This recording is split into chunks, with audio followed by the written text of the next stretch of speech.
Hello, everyone. So this is, I guess, going to be a continuation update on this four-way because when I run into problems, man, it kind of drives me nuts. But what I want to try to do is figure out a way to tension this particular lock, and um, it's kind of like an engineering problem or whatever.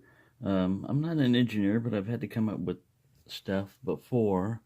And I was Murloc 68 was commenting to me and talking about this lock, and while I was responding back to him, I came up with an idea because I was talking about a semicircle tension wrench. You just bend it a little bit and you make little prongs out of that. And then the idea of the prong, when I said prong, it triggered an idea in my head.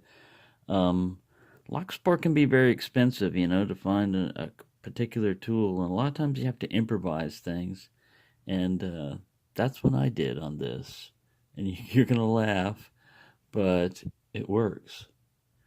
When I first bent this, I used that pair of pliers to start it, and then I used a vise. It really helps with a vise, especially to get the two legs equal. You just put the first bend in here. You want to make sure you get enough length.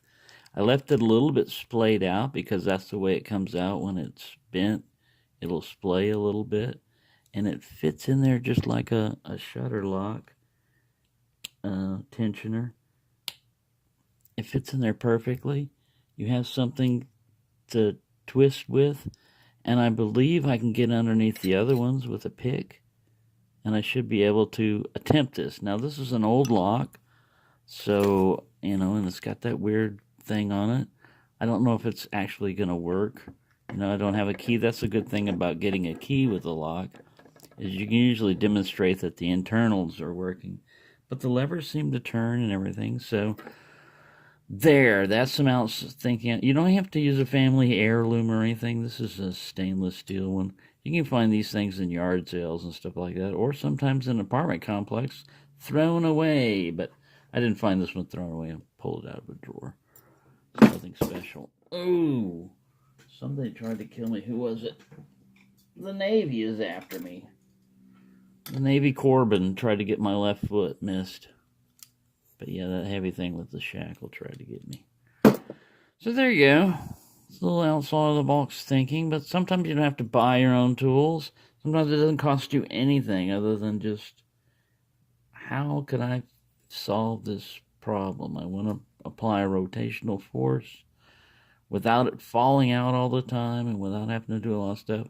But I want to do it on the cheap, which is usually, I'm usually on a budget anyway, so there we go.